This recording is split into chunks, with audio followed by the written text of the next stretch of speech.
Okay, good morning, everybody. Just to let you know, just a couple like housekeeping kind of things. And hi, hello, I'm Mary Preston. My scheduling was not great today, and so you will most likely, in the background, hear Winston, my puppy, who is here, and he was racing around. We may get Scrappy, my other puppy, who is downstairs right now and who may be getting his anal glands expressed. And you may see my husband, who's going to open the door and drop those guys off one at a time, because we scheduled Titus and Gizmo's acupuncture today at 9 o'clock, same time as this webinar. So if I have to do the recording again, if it gets interrupted too much, I will do so. Otherwise, hopefully they don't interrupt too much and we can get going on this webinar today. We can talk about boundaries, one of my favorite things to talk about. All right, you guys. So let us get started. First, a little bit about me, right? So I am a licensed marriage and family therapist. I have been practicing also as a life coach for the past about 6-7 years. I don't know, I should look that up. How long has it been? I use very much cognitive behavior therapy, solution-focused therapy, and when I coach, I use very much something similar to the model that Brooke Castillo teaches. So if you're interested in any of those things, you can go look them up. So that's a little bit about me. On the screen here, on the screen here, I've got pictures of my kids. This is my babies. This is Gizmo. Oh, hi, we're gonna get Winston. Here's Winston. Hopefully you can see the screen. This is Winston. Winston is here in this office and he's very excited about life. Okay, he's on my lap. This is working from home, people. So who do we got? We have Gizmo on the top right. That is my Chihuahua toy fox terrier. They say he is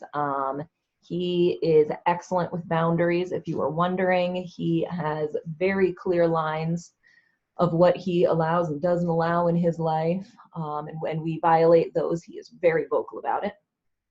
Bottom middle is our newer puppies. So Winston is the youngest. He's the dark one. He's a min pin, and Scrappy is his little bit older brother. He's also a min pin, and they are actual brothers, same mom, same dad, different litters. And then top left is my buddy Titus. He is 15, and that is basically what he does all day. So we don't see much of him. He just moves from one napping spot to the next. Yes, so let's get to it. Creating strong boundaries. So we are going to talk today about creating strong boundaries. We're going to talk a little bit about why they don't work, why people don't respect them, how we often don't set them the right way, right? They're not stated well. We'll talk all about that. We'll take a look at some boundaries that maybe you want to reevaluate later. And we'll have some time to, maybe take a look at some specific ones that you're interested in reevaluating. Okay. So I hear this all the time from people who come to see me. My boundaries are not working. Okay. So many times we set boundaries in this way, right? We're like, you're not allowed to say that to me. You can't raise your voice like that when you talk to me. You have to, I don't know, wash the dishes tonight, right? Like these, we say our boundaries like this, or we say they can't blah, blah, blah, right? Or they shouldn't. A lot of times we say they shouldn't, right? So when we talk about boundaries today, we're going to start to rephrase it like this, and I'll go into it in more detail later, right? But we're going to start rephrasing it like this. When you do this, oh, we got one. You got an extra. Yep. Sorry. All right, thank you. Dog number 2. Okay. So Scrappy has just joined us. So that was one, our first, our first dog gift. We're going to start reevaluating our boundaries and start phrasing them like this. When you or the person does this, fill in the blank behavior, my response will be this, fill in the blank. Okay, and this is really important. This is something that I learned that's been really helpful. Okay, so let's talk about what will you do if someone crosses the line? Right, it's a question that, you know, I didn't really ask myself for a long time, right? What are you gonna do if someone crosses that line you've drawn, right? Like they spoke, they shouted while we were talking with each other, right? They called me names, they put me down,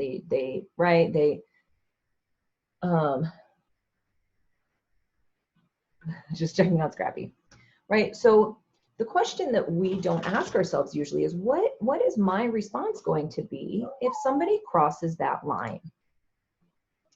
So here's an example, and really, like, these are unstated, but truly this is how we tend to have boundaries right now, right? If we don't decide what we're going to do, this is how they end up, right? If you call me names, I will continue to talking to you and pretend it didn't happen, right? Maybe I'll tell you you're mean.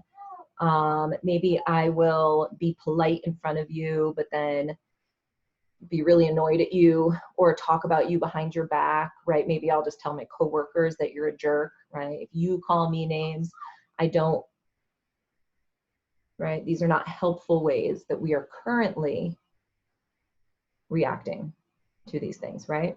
One of the ladies I worked with, I thought this was just such a great example of how boundaries can work, right? Like her mom just kept coming to her house uninvited and she kept letting her in, right? Oh, she's here again, right? And then she'd like rumble under her breath and like clean really strongly, right? Like close cabinets and wash dishes and, right? And then she'd sit with her and entertain her while she was there, but like internally wish that she was leaving. Hey, shh, you're okay. Come on, boys. Oh boy. So, right, and so she technically had a rule, right? She thought that her rule was if her mom came in, like her mom couldn't come in, but the truth was, oh wait, Winston, shush bud, come here. Come here. Truth was, if her mom came in, she would just let her in, right? She would just let her in and entertain her. And once in a while she'd tell her like, oh, you should really call ahead, right? Or like, I wish you would. And her mom didn't, because she'd show up uninvited and she would let her in. So I am really sorry to tell you, right? I'm sorry, but listen, other people don't have to respect your boundaries, not at all. They don't have to. Other people get to do what they want. You know, we have a lot of ideas about what people should and shouldn't do, about what we wish they did or didn't do, what we'd like them to do, but they do not have to respect your boundaries. They get to do what they want. Same as you. You're an adult, you get to do what you want. They're adults, they get to do what they want. So your boundaries are for you. You don't even have to tell people what your boundaries are, right? The important thing is that you know what your boundaries are and you are very clear and specific with yourself about your boundaries, right? It's your responsibility to know what your boundaries are.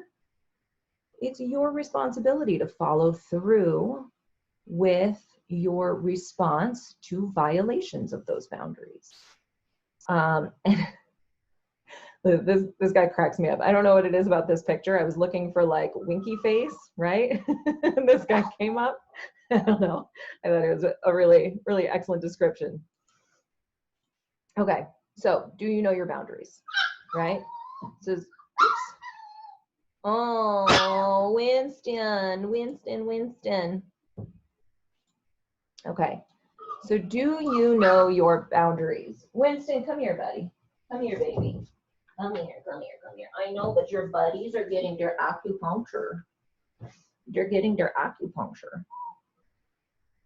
I might do this webinar over, my friends. We'll find out. Okay, So do you know your boundaries? Take a few minutes right now. Write in the chat or in the comments or on a piece of paper, like just anywhere that you can write. I'd love it in the chat. If this is on YouTube, the comments below. If this is on Facebook, you know, hit a comment underneath the video. Wherever you are, take a moment to think about a person that is not respecting your boundaries. Right? So what rules is it? What rules are you wanting them to follow? Think about some of the things that you're like, they don't respect my boundaries. Tell me, what exactly is it that you are wanting them to do that they're not doing, or that they are doing that you don't want them to do, right? What is, and then here's the second part. What is the response that you've given them in the past? Okay, so here's some examples of some boundary violations, right? Somebody physically attacks you. That's an obvious one. Someone calls you names or speaks down to you. Maybe somebody like steals your idea. I had that happen to me at work. You know, I had a really good idea and I told my boss, and then 2 weeks later, it was a company policy, and I never got credit for it, right? Someone steals your idea. Someone speaks over you in a meeting. Maybe somebody gives you advice that you don't agree with. If somebody asks you to do something that you don't want to do, I hope you can hear my puppies.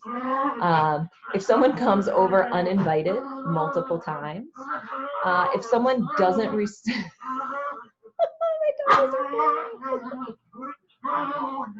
this is my favorite thing about working from home. It's so ridiculous.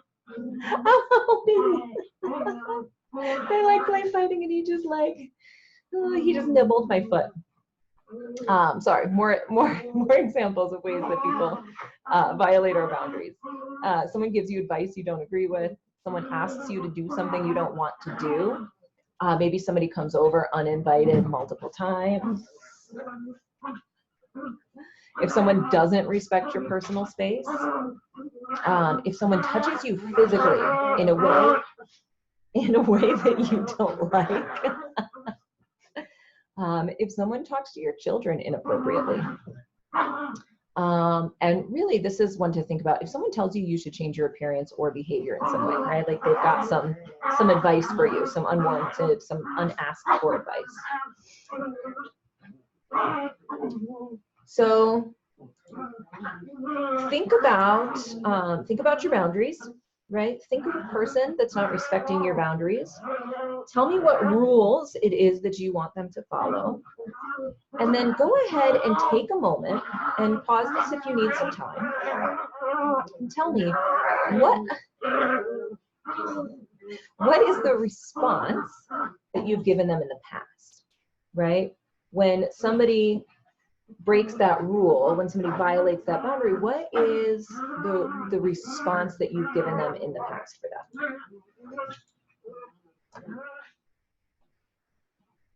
Okay, so why aren't you enforcing your boundaries right now? Right? Often we're like, I got my, they're nibbling my feet.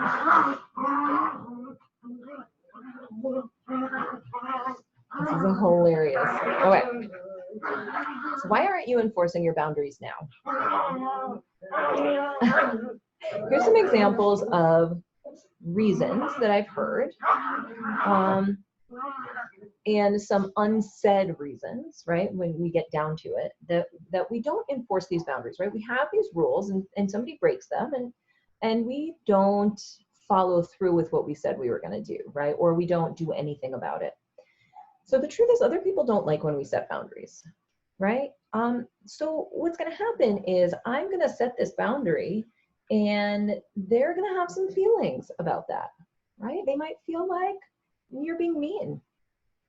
They might feel hurt.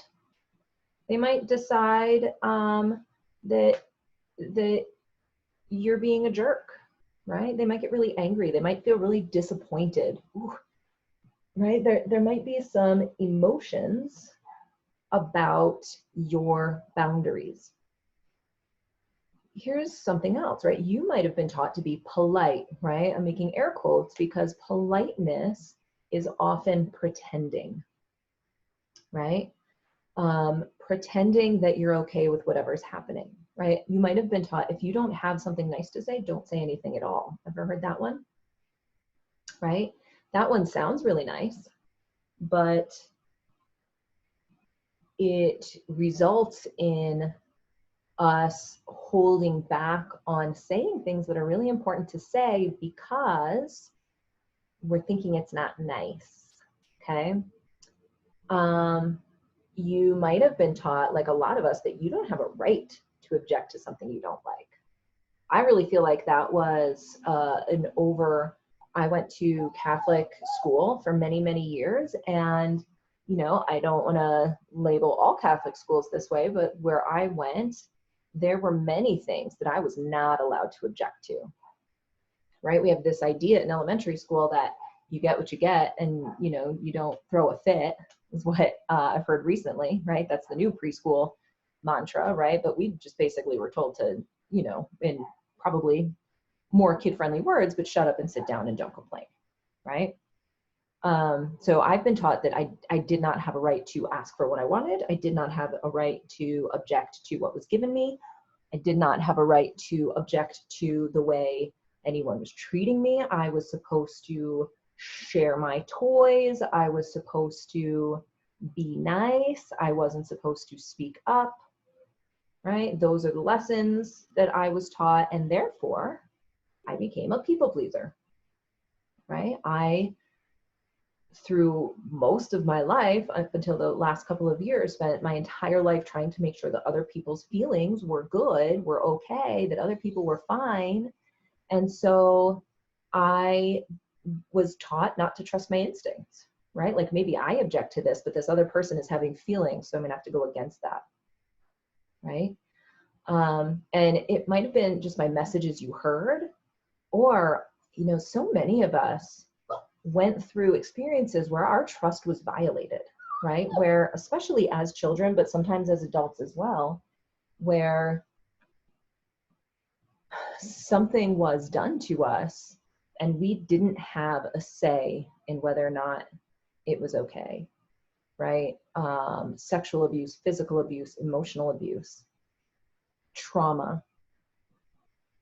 When our trust is violated and we hear the message that what we want doesn't matter, our feelings don't matter, we become many times very invested in making sure that the feelings of others are taken care of, right?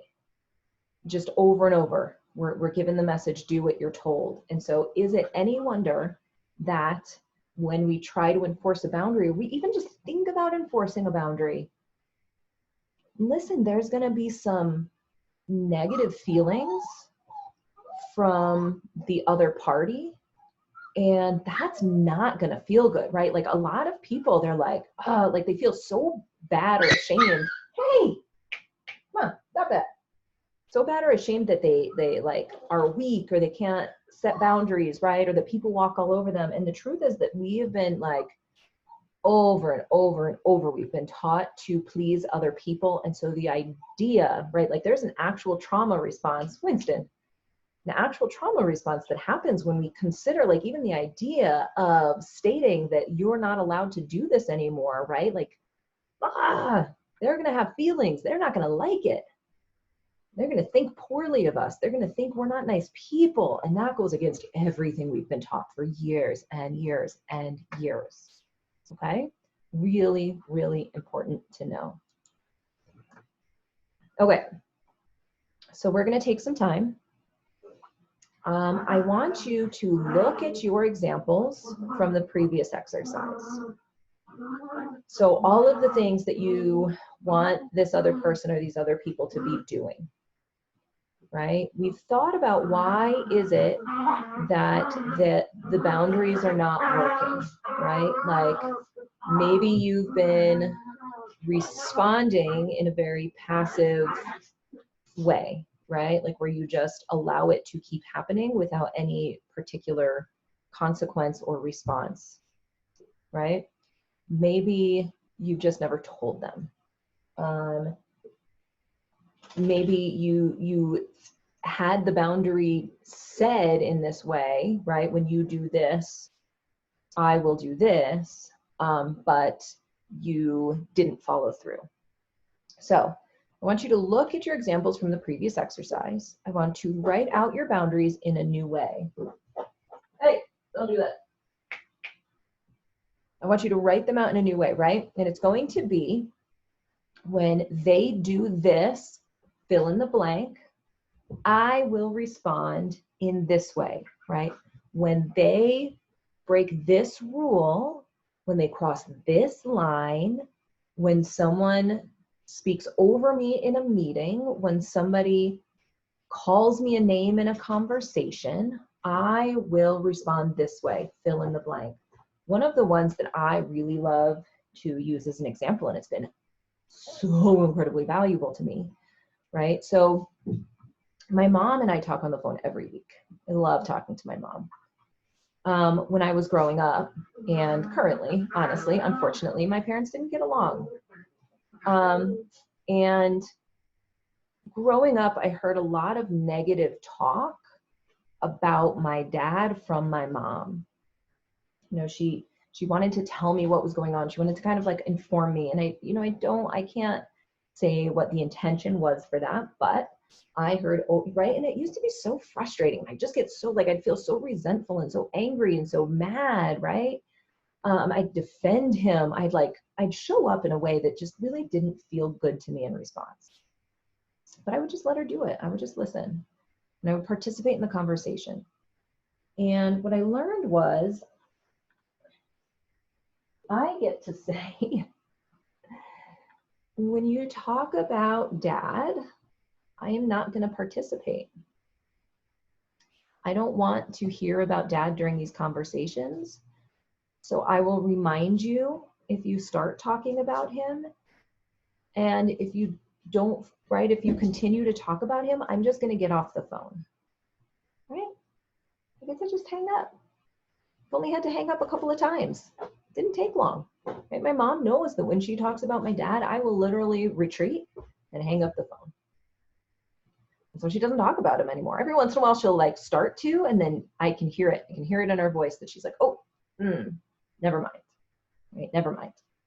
And so she won't talk about him anymore, right? That's not part of our conversation. And if there's something, this has been very interesting. If there's something that she would like my feedback on, she'll ask me if she can talk to me about it.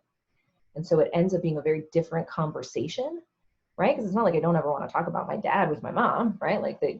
Our family and they do things together, right? It's not like I don't want to hear about him, but now she checks in with me to see, is this a topic that is, I don't know what's going on today.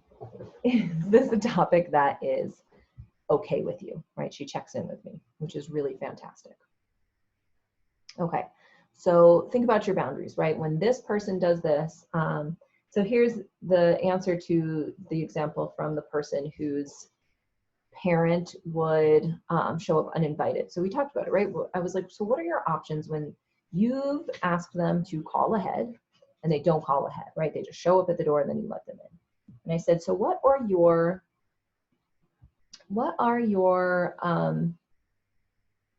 are some possibilities of ways that you can follow through, ways you can respond that will kind of show that you are serious about this, right? So we talked about it, and the truth is that, we realized that she didn't have to let her mom in when she came uninvited, right? Because it was her mom and she hadn't been following through. We made sure that she told her mother again one more time, right? She was very clear about what the new boundary was going to be, right? And this time, instead of saying Mom, you should really call ahead, I'm busy, blah, blah, blah, and then mom doesn't call ahead. This time, she told her mother, she said, listen, I love when you come to visit. I'm going to ask that you call ahead and get my permission to come over. And I might say yes, and then I have some time to get ready for you to come. and I might say no. And if I say no when you come over anyway, I'm not going to open the door. And if you show up uninvited, I'm not going to open the door, even if I'm inside. Right? This was a hard one. It feels like really disrespectful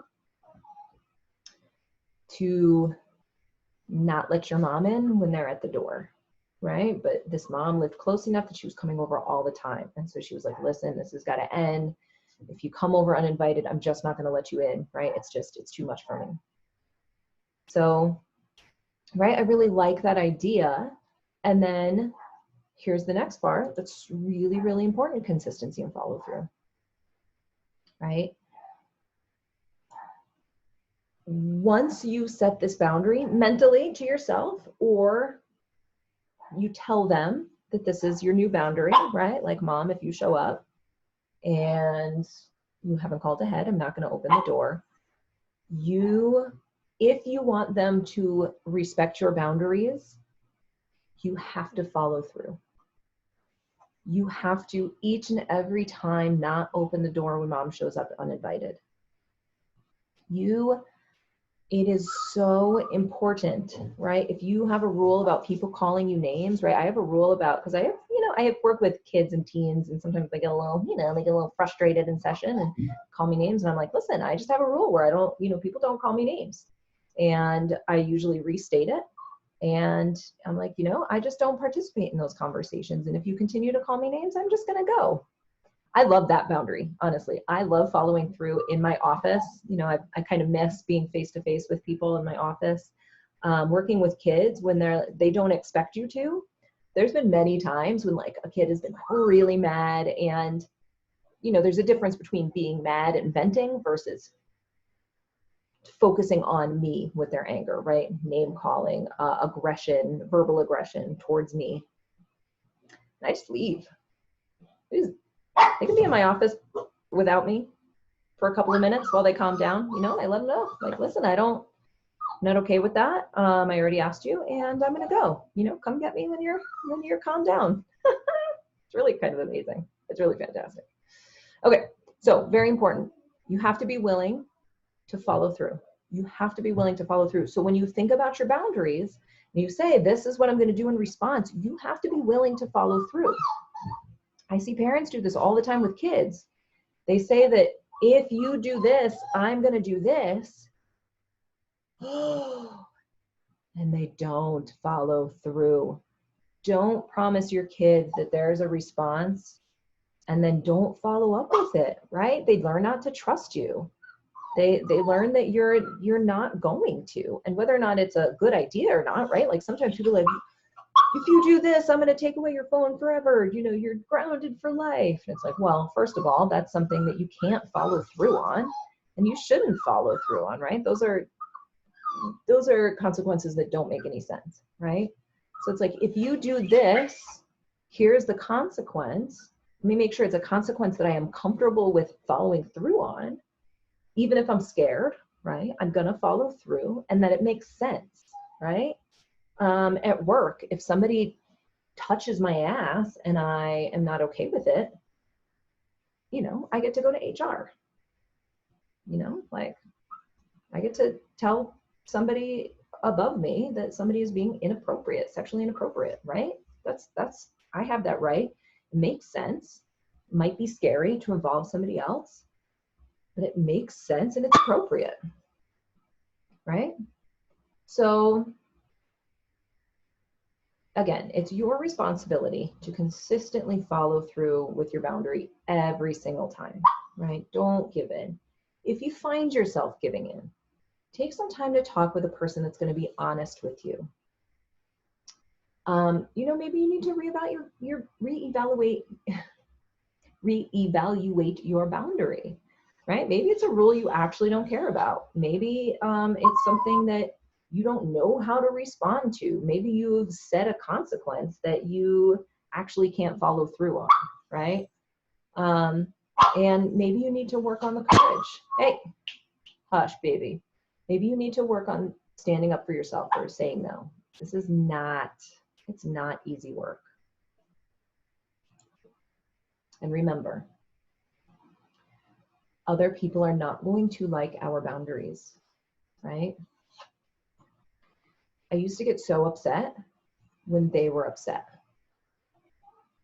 right? Like, ooh, like, why don't they want to respect my boundaries? People are not super excited when we tell them no or turn them down, right? That is not a response that we should expect from people. They might be annoyed that you won't take their shift or help them move, right? They ask you to do something they don't want to do. Scrappy, that is so loud. They might get defensive if you tell them not to touch them anymore, right? They might get their hackles up. They might get really annoyed and possibly mock you if you stand up for yourself. I've had this happen, right? Like I was like, whoa, not okay. And my coworker was like, I won't use the word that he word, right? It was like, what are you, right? They don't like it when we stand up for ourselves. A lot of people don't like it, but you know what? I have the right to. So please, right, expect this. Expect that people are not going to be like, woo, boundary, yay, now you won't do all the things that I want you to do. Now you won't take all my shifts. Now you won't do all the hard work. Now you won't, Scrappy, all right. Right? So expect this. When we're setting boundaries, we are protecting ourselves and we are loving ourselves. If we continue to people please, to make everyone else happy, we do it at the expense of ourselves. Okay? I don't want you to do that anymore. So be prepared for someone else to have a negative response and do it anyway. So listen, you've got this. You are so important. It's so important to set strong boundaries, to say no, to know that you have the right to follow through with a consequence if you think that somebody is violating something important to you. You are worth it. We have been taught to people please, right? We have been taught that we are not worth, right? We're not valuable. We don't have the right to stand up for yourselves. And that is a bunch of bullshit, right? It's just true. We've been taught that. So I want you to know that you're worth it, that absolutely, right? Absolutely, you've got this. You can do it, but you might need help. And so, you know, if, Scrappy, it's killing me. So at the end of our presentation, right? This is the end of the boundaries portion of it. Super appreciate you being here, watching this, getting to the end.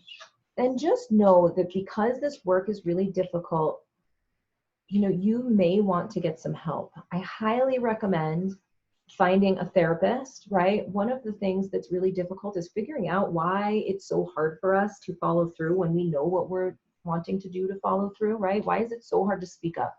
Why is it so hard to say no? Exploring our past relationships can really be helpful for that. Finding a coach, so incredibly amazing. I recommend it to everyone. Oh, Scrappy, we're almost done, my friend. Coaches tend to be more forward focused. They tend to look at a goal and help you achieve it, right? Where therapy tends to be a little bit more like, where is this coming from? And, you know, and they are goal oriented, you know, they will help you achieve things.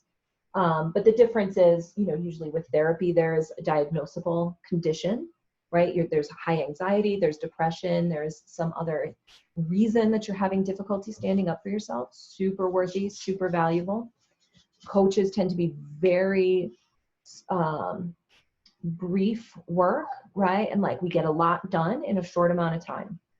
If you're not in Colorado, you can't work with me in therapy, but anybody can work with me in coaching. And I love doing coaching. I think it's one of the most, it's so incredible, right? It's like you jump on the phone with me, we talk about what is the thing, right? Like if you wanted to focus on boundaries, you could be like, listen, I want to get good at setting boundaries.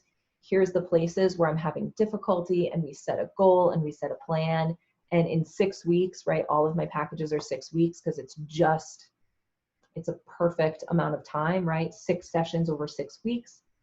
Boom, you will be surprised. You'll be surprised at how much you learn and what you are capable of at the end of those 6 weeks.